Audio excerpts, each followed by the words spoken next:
The doors of the Grand Assembly Hall weighed more than a human starship. They were carved from the compressed core of a dead star, polished until they reflected the light of 1,000 floating crystals.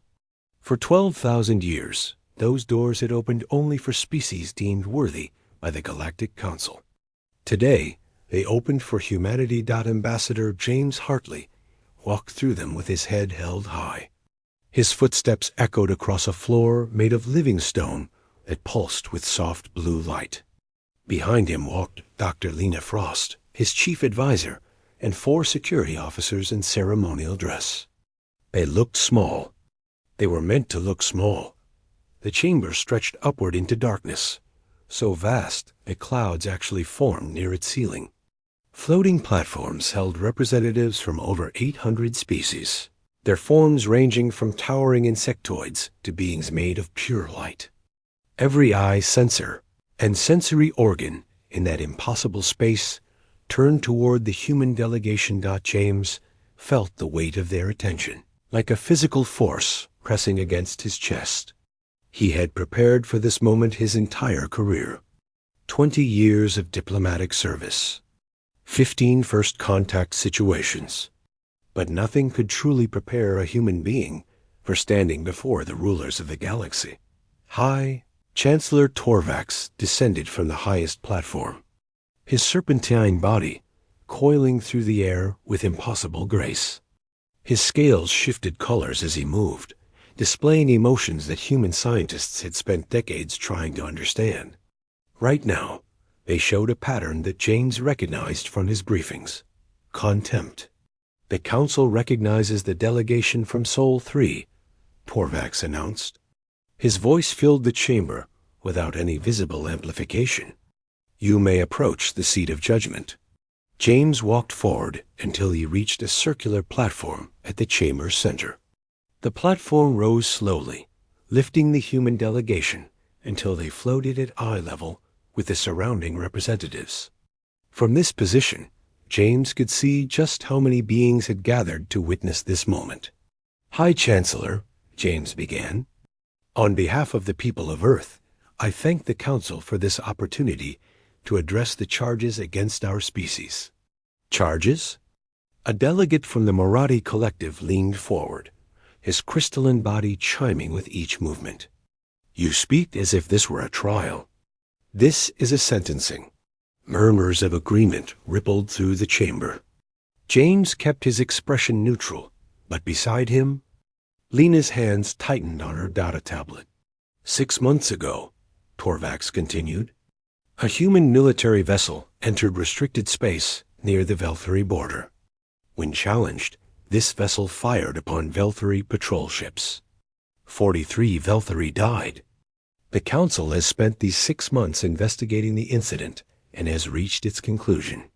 With respect, High Chancellor, we have presented evidence that our vessel acted in defense of a civilian transport that was under attack.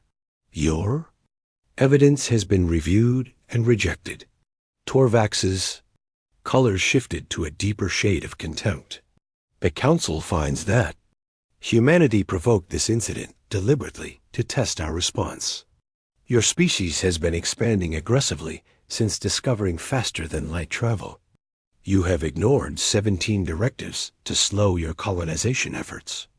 You have refused to share your technological developments with the Council as required by membership protocols. James felt his jaw tighten. We were never told that membership protocols required surrendering our research. We were told we would be partners in the galactic community. You were told what you needed to hear to keep you compliant while we assessed your species. This came from a different delegate, a being that resembled a cloud of darkness with eyes like dying stars. Surely you did not believe that a species barely 3 centuries removed from burning fossil fuels would be treated as equals. Soft laughter echoed through the chamber. James looked around at the assembled delegates and saw amusement, scorn, and something worse, satisfaction. They were enjoying this. The Council's judgment is thus, Torvax declared. Humanity will surrender all military vessels to Council authority. Human expansion beyond the Sol system will cease immediately. A monitoring station will be established in Earth orbit to ensure compliance. Any violation of these terms will result in the immediate neutralization of human civilization.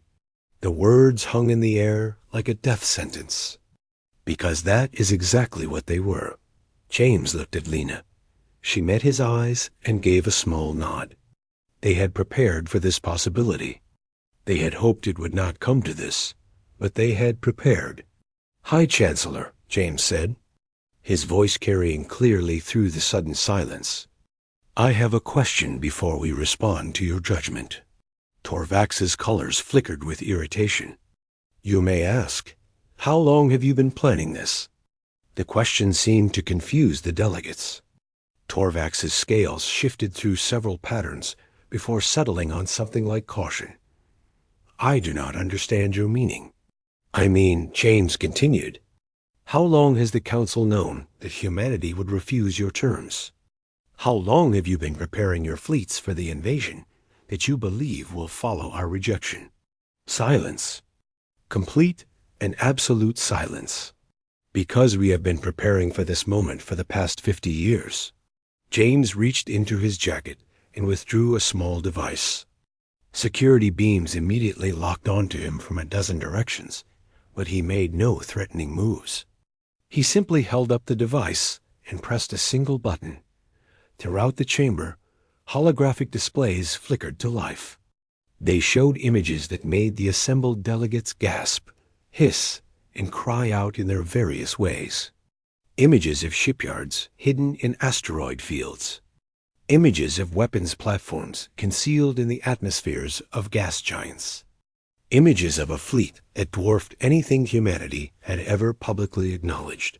"For 50 years, we have watched your council operate," James said. "We have seen how you treat younger species. The Velthary incident was not an accident. It was a test.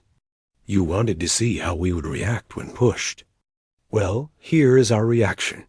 He straightened his spine and looked directly at High Chancellor Torvax. "Humanity rejects your judgment. We reject your authority. And we reject your assumption that we will simply surrender because you outnumber us." "This is madness," Torvax hissed. "You cannot hope to stand against the combined might of the Council." "Perhaps not, but we can make the cost of defeating us higher than you are willing to pay. And we can show every other species you have oppressed that resistance is possible." James turned toward the chamber doors, which were already beginning to close. "Our shuttle is leaving. Any attempt to stop us will be considered an act of war. You have 72 hours to respond to our counteroffer, which is simple. True equality. True partnership. Or we will teach you why humanity has survived every extinction event our planet has thrown at us." He walked toward the doors without looking back. Behind him, chaos erupted as 800 species realized that everything they thought they knew about humanity was wrong. Doors closed behind the human delegation with a boom that echoed through 12,000 years of history. And in that moment, the galaxy changed forever. High Chancellor Torvax had not slept in 3 days. His kind did not require sleep the way humans did, but they required stillness, meditation, a period of mental reorganization. He had not allowed himself that luxury since the human ambassador walked out of the Grand Assembly Hall. His private chamber overlooked the capital world of the Council, a planet so ancient that its original name had been forgotten. From his window, he could see ships arriving from across the galaxy. War fleets. The largest mobilization in Council history. "The latest intelligence report, High Chancellor." Torvax turned to face General Morith, the commander of the Velthary military forces. The insectoid warrior stood at attention, his compound eyes reflecting the city lights below. "Tell me something useful," Torvax said. "Tell me that the human display was a bluff." "I cannot, High Chancellor. Our deep scan probes have confirmed the existence of their hidden shipyards. The fleet they showed us appears to be real. In fact, our analysts believe they may have shown us only a fraction of their true capacity. Torvax felt something cold settle in his stomach. In 12,000 years of council rule, no species had ever defied them so openly. No species had ever possessed the means to do so. How did we miss this? We have monitored their system for 50 years. They showed us what they wanted us to see. Morith's voice held a note of reluctant admiration. Every ship they built publicly, every station they constructed where our sensors could detect it, all of it was theater. The real construction happened in places we never thought to look. In their asteroid belt, in the upper atmospheres of their gas giants, places where our standard monitoring protocols do not reach. Torvax moved to his display console and pulled up the tactical assessment. How many ships? Unknown. Estimates range from 8,000 to 15,000 combat-capable vessels, plus an unknown number of support craft, automated weapons platforms, and defensive installations. Against our combined fleets of 6 million. Yes, but the humans have something we do not. They have been preparing specifically to fight us. Every ship they built was designed to counter our weapons. Every strategy they developed was meant to exploit our weaknesses. We have been preparing to fight a dozen different enemies. They have been preparing to fight only one. Torvax stared at the display, watching the lines of friendly ships converging on the Sol system. 6 million vessels. Enough firepower to destroy a dozen worlds. And yet, his strategic advisors were telling him that victory was not guaranteed. There is another concern, Morith continued. The human ambassador's final words. He spoke of showing other species that resistance is possible. A threat. Empty words meant to frighten us. Perhaps. But our intelligence networks are reporting unusual activity in the outer territories. The Dren Collective has gone silent. The Korathi worlds have recalled their diplomatic missions. And there are rumors that the humans have been making contact with species outside Council space. Torvax slammed his fist against the console. They have been confined to their own system. How could they make contact with anyone? We assumed they were confined. We assumed they obeyed our restrictions. We assumed many things about humanity that turned out to be false. The truth of those words burned like acid. For 50 years, the Council had treated humanity as a minor species to be managed and eventually absorbed. They had seen the humans as clever but primitive, dangerous but containable. They had never imagined that humanity had been playing a deeper game all along. What do your strategists recommend? Morith hesitated. Some recommend overwhelming force. Attack immediately, before the humans can prepare further. Others recommend negotiation. Accept some form of compromise that allows both sides to claim victory. And what do you recommend? I recommend caution. Morith's compound eyes fixed on Torvax with unusual intensity. The humans knew we would reject their counteroffer. They knew we would mobilize for war. They are not afraid of our fleets. That tells me they have something we have not yet seen. Some weapon or strategy that they believe will change the balance. Or they are simply insane. Insane species do not build hidden armadas over 5 decades while pretending to be weak. Whatever else they are, the humans are not insane. They are patient and they are angry, and they have been waiting for this moment longer than we have been aware of them. Torvax turned back to the window. Below, more ships were arriving, their running lights creating new constellations in the night sky. Power. Overwhelming power. The foundation on which the Council had built its rule. But power meant nothing if it could not be applied. And the humans had clearly spent 50 years figuring out how to prevent that application. Send a message to Ambassador Hartley, Torvax said finally. Tell him the Council is prepared to discuss modifications to our original judgment. Buy us time while our fleets move into position. And if he refuses to negotiate, then we attack. Whatever surprises they have prepared, they cannot stand against the full might of the galaxy. We will crush them, and we will make an example of them, and no species will ever again dream of defying the council." Morith bowed and departed. Alone in his chamber, Torvax watched the gathering fleets and tried to convince himself that he believed his own words. Somewhere in the darkness of space, humanity was waiting. And for the first time in 12,000 years, the rulers of the galaxy were afraid. On Earth, Admiral Victor Kane stood in the war room, buried deep beneath the Rocky Mountains. Holographic displays showed the council fleets converging on the outer edges of the solar system. Millions of ships, representing the combined military power of 800 species. "They are faster than we anticipated," said Colonel Yelavos, his tactical coordinator. "At current speed, the lead elements will reach engagement range in 60 hours. Good. Let them come." Kane studied the display with the calm intensity that had made him legendary among Earth's military commanders. "Every hour they spend traveling is an hour we spend preparing. Is Operation Blackout ready?" "All assets in position.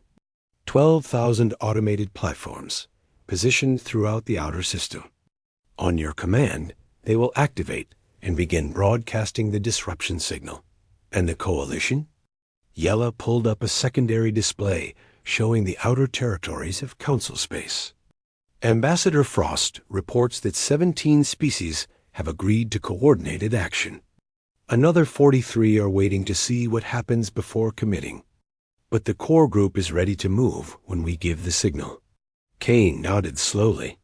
For 15 years, he had overseen the secret program to contact species beyond council control. Species that had been conquered, marginalized, or simply forgotten. Species that had every reason to hate the council, but no hope of fighting back alone. Now they had hope. Humanity would give it to them. "The council thinks this is about Earth," Kane said. "They think we are fighting to preserve our own freedom. They do not understand that we are fighting to change the galaxy itself. And if we fail, then we die knowing we tried. But I do not intend to fail." Kane turned to face his command staff. "Begin Phase 1. Let us show these ancient empires what happens when they underestimate a species that refuse to die quietly." Throughout the solar system, hidden installations powered up. Weapons that had never been fired began their targeting sequences. Ships that had been built in darkness began to move toward the light. Humanity was done pretending to be weak. The war for the future of the galaxy had begun. Ambassador James Hartley sat in a small room aboard the diplomatic shuttle that was carrying him back to Earth. The room was designed for meditation, with soft lighting and comfortable chairs. But James was not meditating. He was watching a holographic display that showed the council fleets moving toward his home system. 48 hours until contact," said Dr. Lena Frost, entering the room with a cup of synthetic coffee. "The Admiral reports all defensive positions are ready." "Good." James accepted the coffee, but did not drink it. "Has the Council responded to our counteroffer?" High Chancellor Torvax sent a message expressing willingness to discuss modifications to their judgment. "They want us to return to the negotiation table." "A stalling tactic. They are trying to delay us while their fleets get into position." "Obviously. But some members of our government think we should accept. They believe that any negotiation is better than war." James finally took a sip of his coffee. It was terrible, like all synthesized food, but he barely noticed. His mind was elsewhere, calculating possibilities, weighing outcomes. If we return to negotiations, we lose everything. The Council will never treat us as equals unless we force them to. And the coalition species are watching. If we back down now, they will lose faith in us. The coalition. Lena sat down across from him. "James, I need to ask you something. How confident are you that they will actually join us when the fighting starts?" It was a question that had kept him awake for many nights. For 15 years, humanity had been building relationships with species throughout the galaxy. The Dren, conquered 4,000 years ago and reduced to a labor caste within the council system. The Korathi, whose homeworld had been stripped of resources to feed council industry. Dozens of others, each with their own grievances, their own reasons to hate the ancient powers that ruled the galaxy. But grievances were not the same as courage, and hatred was not the same as willingness to die. "I am confident enough," James said finally. "We have shown them that resistance is possible. We have given them weapons, technology, training. But more than that, we have given them something they lost generations ago: hope, purpose. They have spent centuries surviving, keeping their heads down, trying to avoid drawing attention from their masters. We have shown them that there is another way, that they can fight back, that they can matter. And if they choose survival over purpose, then we fight alone, and we probably lose. But at least we will have tried, and our example will inspire others long after we are gone." Lena was quiet for a moment. Then she pulled out her data tablet and began scrolling through reports. "Speaking of the coalition, we just received word from the Dren. They have begun their uprising. 300 ships have broken away from council control and are moving to join our defensive perimeter." James felt a weight lift from his chest. The Dren, the first species to commit openly. Once one domino fell, others would follow. And the council response? Panic, from what our intelligence suggests.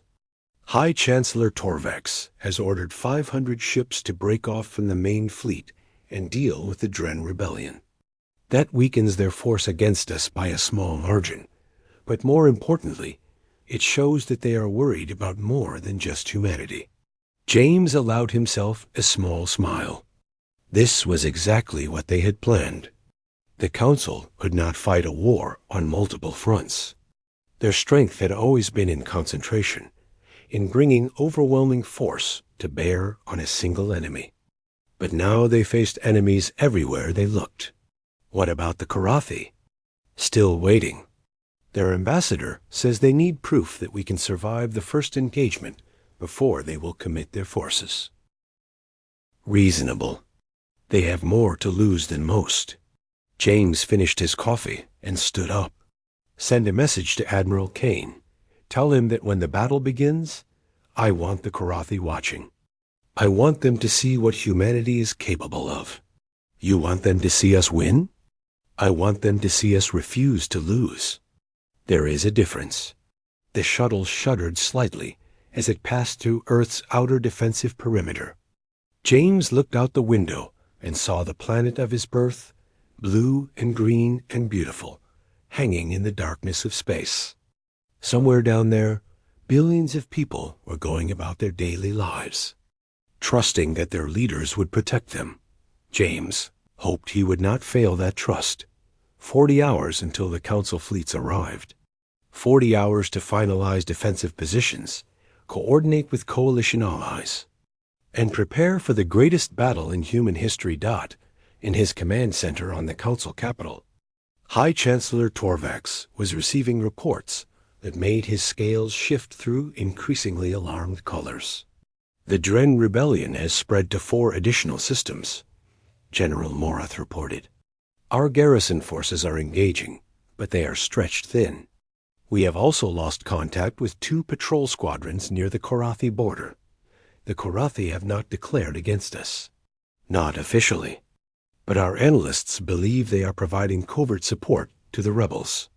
If they join openly, we will face significant resistance in the outer territories.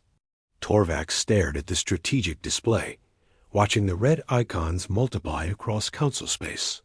What had started as a simple disciplinary action against an upstart species was becoming something far more dangerous. The humans had not just defied the council. They had exposed the cracks in 12,000 years of imperial rule. How did this happen? He demanded. How did we allow a species barely out of their cave-dwelling phase to threaten the foundations of galactic order? We underestimated them, Morith said simply. We saw what we expected to see.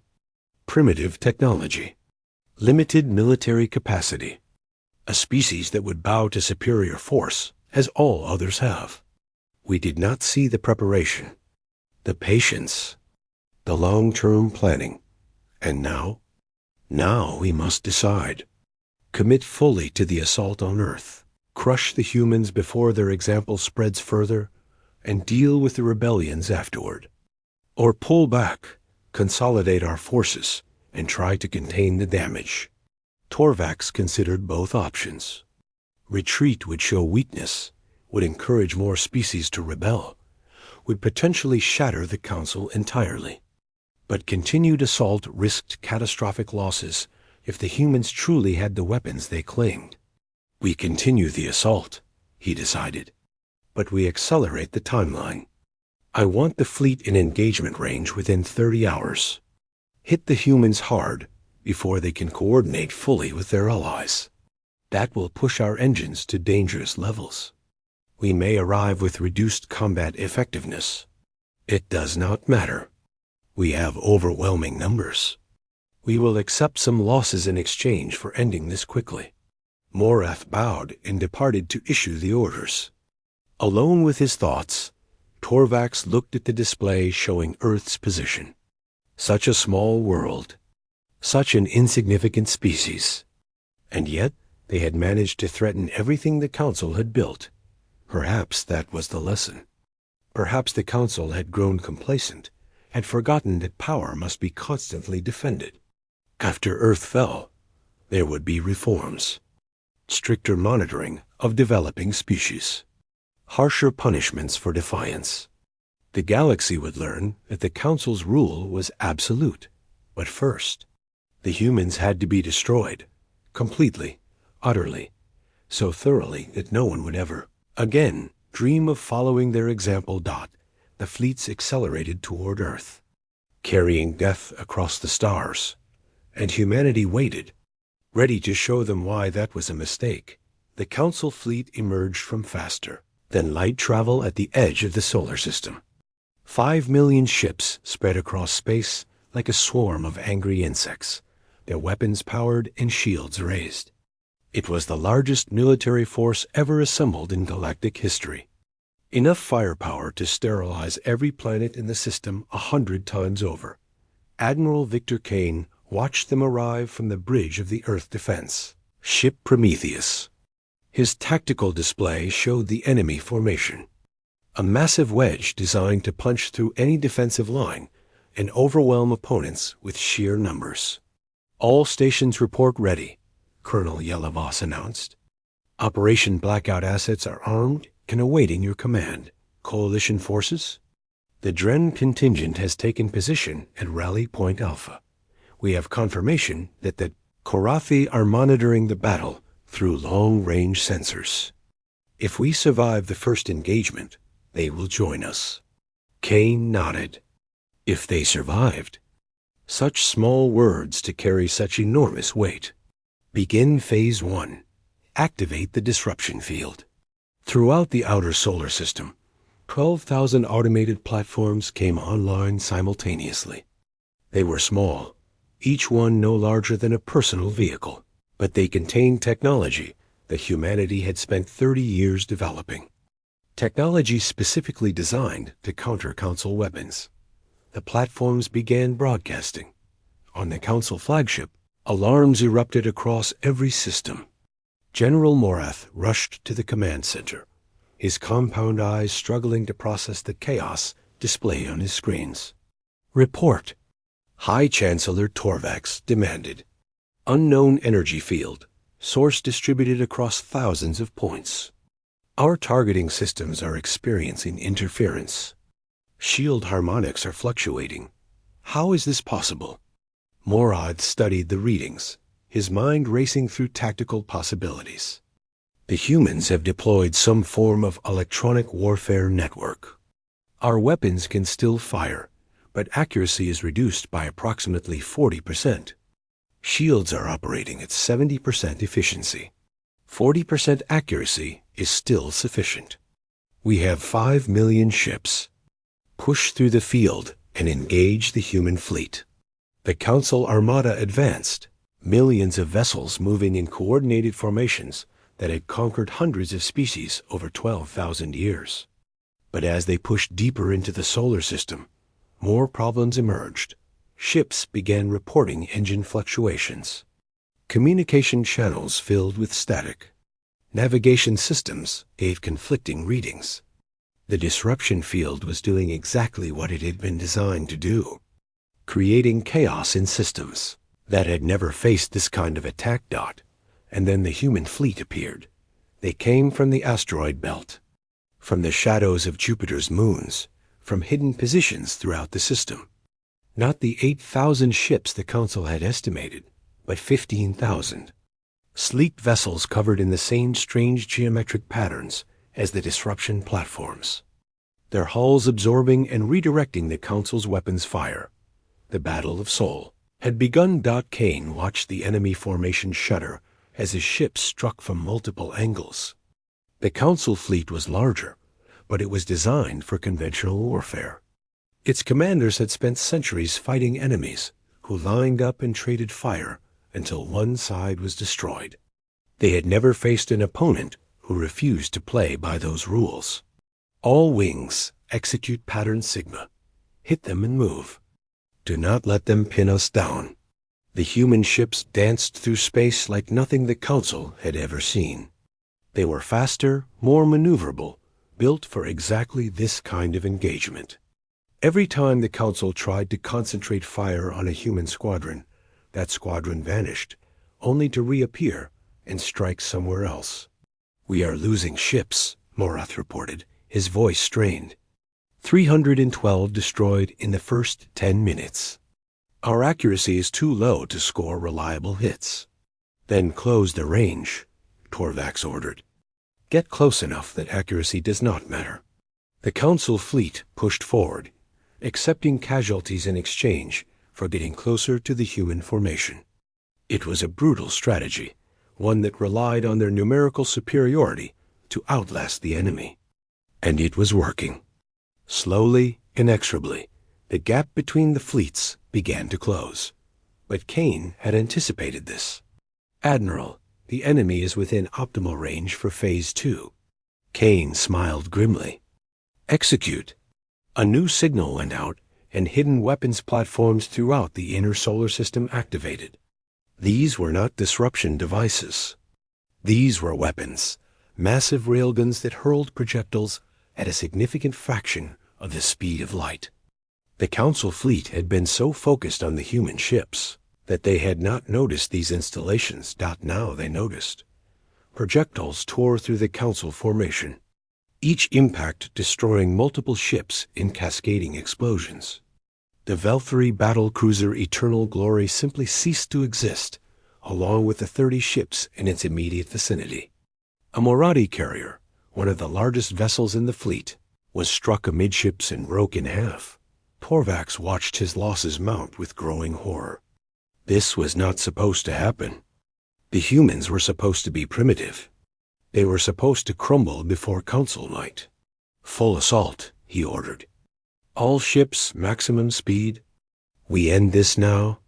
It was a desperate command, abandoning strategy for raw aggression. The Council fleet surged forward, ignoring their losses, determined to reach Earth and reduce it to ash, but they never reached Earth. Because at that moment, a new fleet appeared at the edge of the system. Then another, and another. The Karathi had made their decision, and they had not come alone. From junk points throughout the system, coalition ships arrived. The Dren, committed and determined. The Karathi, finally convinced that humanity might actually win.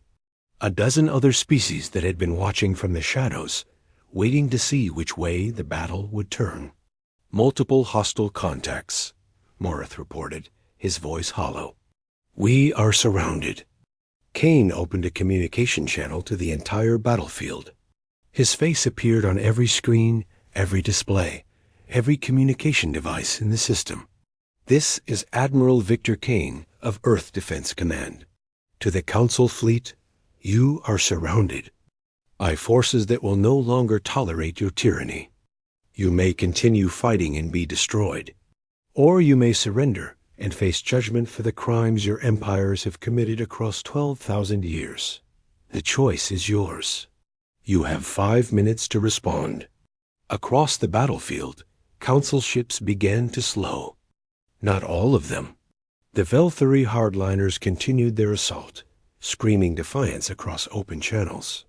But others hesitated.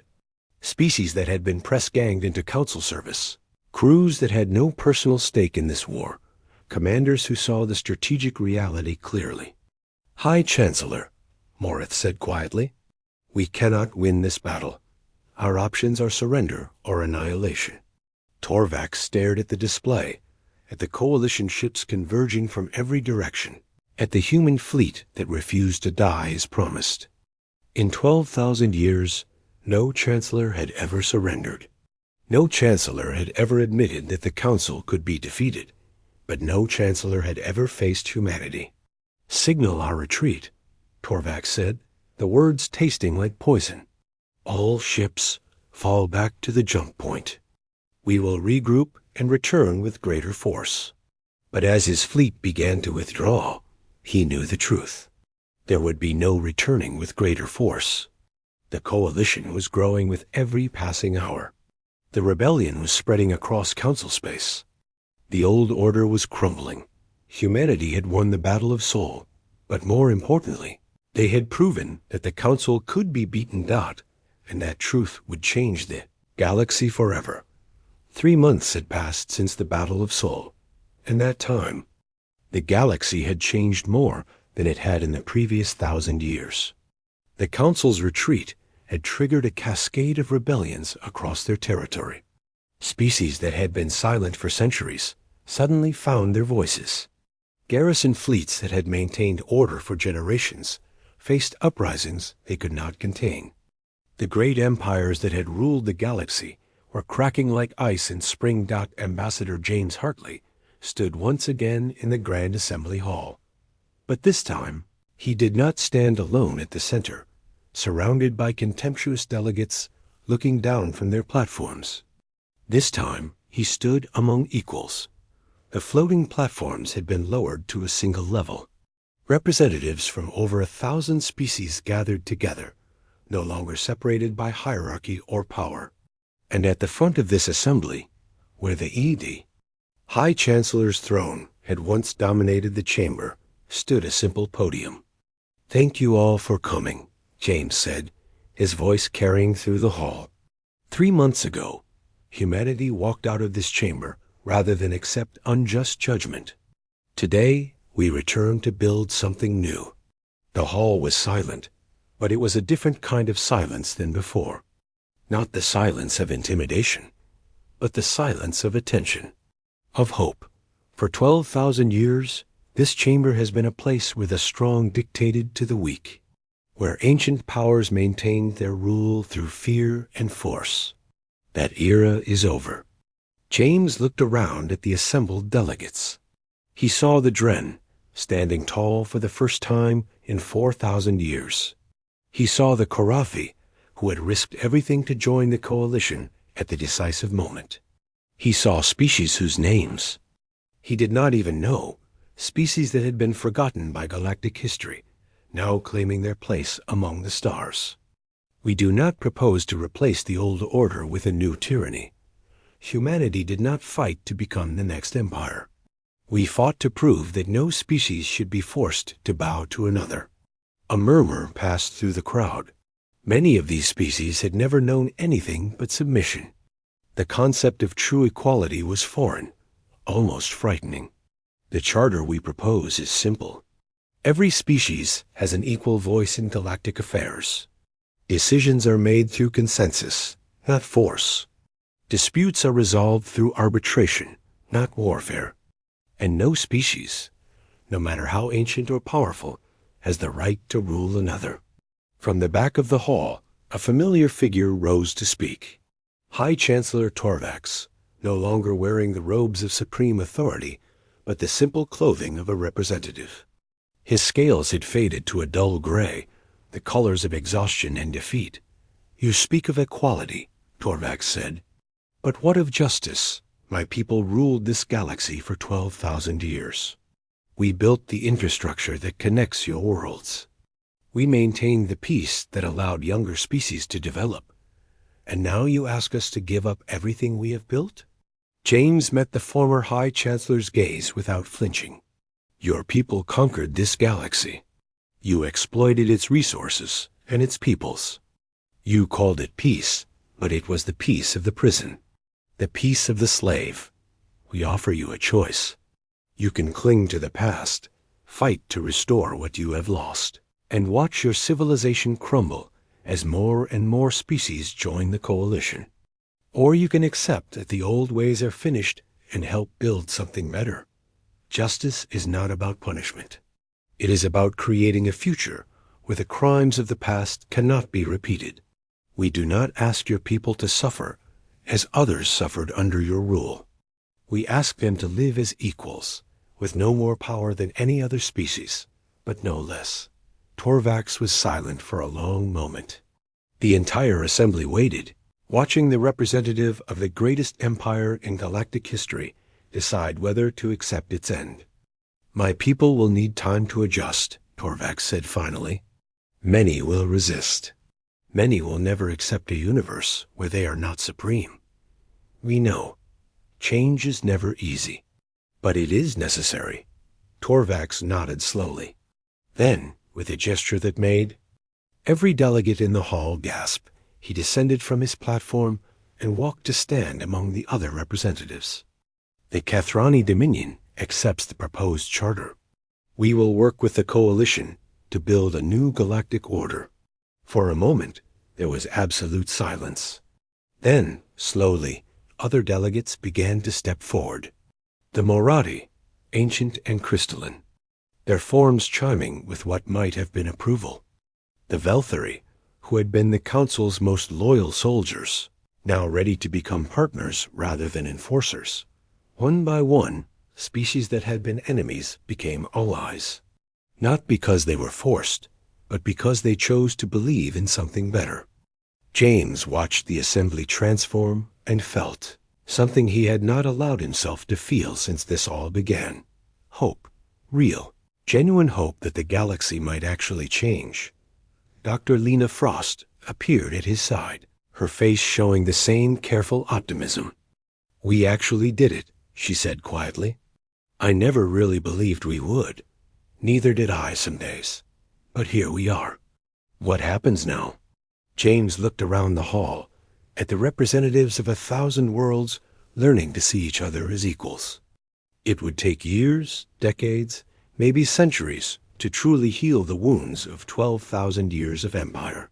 There would be setbacks, conflicts, moments when the whole thing threatened to fall apart, but they had proven the impossible was possible. They had shown that tyranny could be defeated. That was something no one could ever take away. "Now we do the hard part," James said. "Now we build." Outside the Grand Assembly Hall, the stars shone with the same cold light they always had.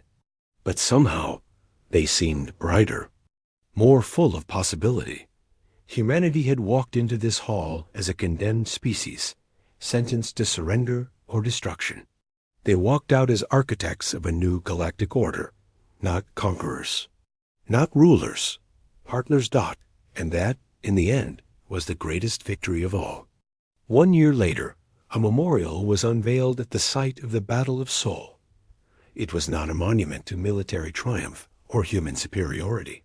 It was a simple ring of light, with the names of every species that had fought and died to change the galaxy inscribed on its surface. Admiral Victor Kane, now retired, spoke at the dedication. "We did not win because we were stronger. We won because we were willing to believe in something worth fighting for. Freedom, dignity, the right of every thinking being to determine their own destiny." This memorial honors not just those who fell in battle, but every being who ever dreamed of a galaxy where power did not mean domination. where strength was measured not by what you could take, but by what you could build. May we never forget what we are capable of when we refuse to accept that the way things are is the way things must always be. The light of the memorial shone out into space, a beacon visible across the solar system and across the galaxy. On 1,000 worlds, beings looked up at the stars and knew that everything had changed. The old order was gone. The new order was just beginning. And humanity, once considered too young and too weak to matter, had lit the fire that made it possible.